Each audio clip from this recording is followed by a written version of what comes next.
حضور سے پوچھا گیا کہ ایمان کیا ہے؟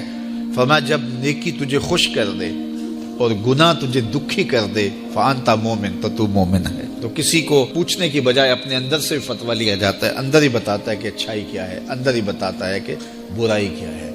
اب وہ کس راہ پہ چلے گا؟ میرے حضور نے فرمایا جنت کا راستہ مشکل اور کٹھن ہے، اور جو جہنم کا راستہ ہے وہ آسان اور آراستہ ہے، شہوات سے سجا ہوا راستہ ہے۔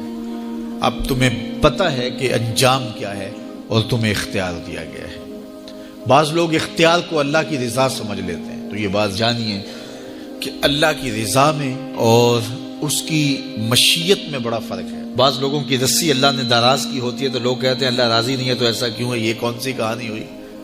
ظالم جابر لوگ تختوں پہ بیٹھ جاتے ہیں، مختلف حکومتیں سنبھال لیتے ہیں اور خلق خدا کی ناک میں دم کر دیتے ہیں، لوگ کہتے ہیں اللہ راضی نہیں ہے، تو ایسا کیوں ہے؟ یہ کون سی بات ہوئی؟ تو یہ ہمارا ایک خود ساختہ کہا ہوا جملہ ہے۔ حقیقت میں کیا ہے کہ اللہ کی رضا اور ہے، اللہ کی مشیت اور ہے۔ یہ اللہ نے ہاتھ دیے ہیں، اللہ کی رضا یہ ہے کہ ان ہاتھوں سے اچھے کام کیے جائیں۔ آنکھیں دی ہیں تو ان آنکھوں سے قرآن مجید کی تلاوت کی جائے، اللہ کی قدرت کی نشانیاں دیکھی جائیں، لیکن ان آنکھوں کو شہوات سے بھر دیا جائے، ان ہاتھوں کو ظلم سے بھر دیا جائے تو اللہ روکتا نہیں ہے۔ ایسا نہیں ہے کہ بندہ گالی دینے لگے تو زبان ٹیڑھی ہو جائے، ایسا نہیں ہے کہ بری نظر سے آنکھوں کی بینائی کمزور ہو جائے، ایسا نہیں ہے تھپڑ مارنے لگے تو ہاتھ رک جائے، ایسا نہیں ہے کہ وہ مے خانے کی جانب چلنے لگے تو پاؤں کی انگلیاں ٹیڑھی ہو جائیں، چلا نہ جائے، ایسا نہیں ہے۔ یہ اللہ کی مشیت ہے۔ اس نے قدموں میں طاقت رکھ دی، جدھر جانا چاہیں جائے، اس نے اختیار بھی دیا ہے، لیکن یہ اس کا دیا گیا اختیار ہے، یہ اس کی مشیت ہے، لیکن اس کی رضا یہ ہے کہ یہ قدم اٹھیں تو مسجد کی جانب جائیں، یہ قدم اٹھے تو دکھیے کی مدد کے لیے جائیں، رزق حلال کمانے نکلیں، یہ زبان بولے تو قرآن کی تلاوت کرے، یہ لب کھلیں تو احادیث رسول کے نغمے ہوں، خیر خواہی کے کلمات ہوں، مخلوق خدا کی بہتری کی بات ہو۔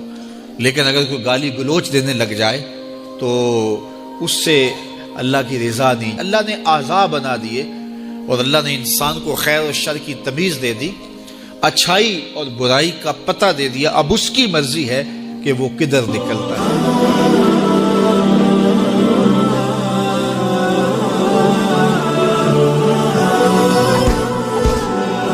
وہ ہے کہ جو خواہشات کے سائے میں جیتی ہے، پروان چڑھتی ہے، بڑھتی ہے، وہ بہائم ہیں، اور ایک مخلوق وہ ہے کہ جن کی تسبیح، ذکر، سجدہ اور قیام ہی غذا ہے، اور یہ تیسری مخلوق حضرت انسان ہے کہ اب یہ اس دوراہے پہ کھڑی ہے، چاہے لڑک کے ادھر چلی جائے، چاہے پرواز کرے تو فرشتوں سے بھی آگے گزر جائے۔ اب یہ اس کا اختیار ہے۔ حضرت انسان اللہ کی تخلیق کا شاہکار ہے، تو وہ لڑک کے چوپایوں جیسے کام کرے تو پھر چوپایا تو وہ ہوا ہی ہوا، لیکن فرمایا بل ہم عدل، بلکہ چوپایوں سے بھی گزر گیا ہے، اس لیے کہ چوپائے کے پاس تو تھا ہی وہ جو اس نے کیا، اور اس کے پاس چراغ علم بھی تھا، جگمگاتی راہیں بھی تھی، جنت کے راستے بھی تھے۔ یہ آسمان کی طرف پرواز کرنے کی بجائے زمین کی طرف لڑک گیا تو یہ چوپایوں سے بھی بدتر ہے۔ اور اگر یہ دوسرا راستہ جو کہکشاؤں سے بھرا ہوا راستہ ہے، نور و نکھت سے سجا ہوا راستہ ہے، اس خیر کی راہ پہ گامزن ہوتا ہے تو پھر فرشتے بھی اس کی قسمت پہ رش کرتے ہیں، پھر فرشتوں سے بھی آگے گزر جاتا ہے۔ یہ اللہ تعالیٰ نے ہر طرح سے راہیں اس کے لیے اجال دی ہیں، فطرتاً بھی اور انبیاء اور رسل کے ذریعے بھی، کتب کے ذریعے بھی، صحیفوں کے ذریعے بھی، مصلحین کے ذریعے سے، عقل و فہم جو دیا گیا اس کے ذریعے سے۔ یعنی انسان کے لیے کوئی شک والی بات نہیں کہ اسے پتہ نہ ہو کہ یہ راستہ خیر کا ہے اور یہ راستہ شر کا ہے، یہ اس کو اچھی طرح آگہی دی گئی۔ جب کوئی چوری کرنے لگتا ہے، دیوار پھلانگتا ہے، اس کا دل دھڑکتا ہے، یہ اللہ تعالیٰ کی طرف سے وارننگ ہوتی ہے کہ تو غلط کام کرنے جا رہا ہے۔ جب کوئی ڈاکہ مارنے لگتا ہے، ناکہ لگا کسی کو روکتا ہے، تو اس کا دل ڈرتا ہے کہ تو جرم کر رہا ہے۔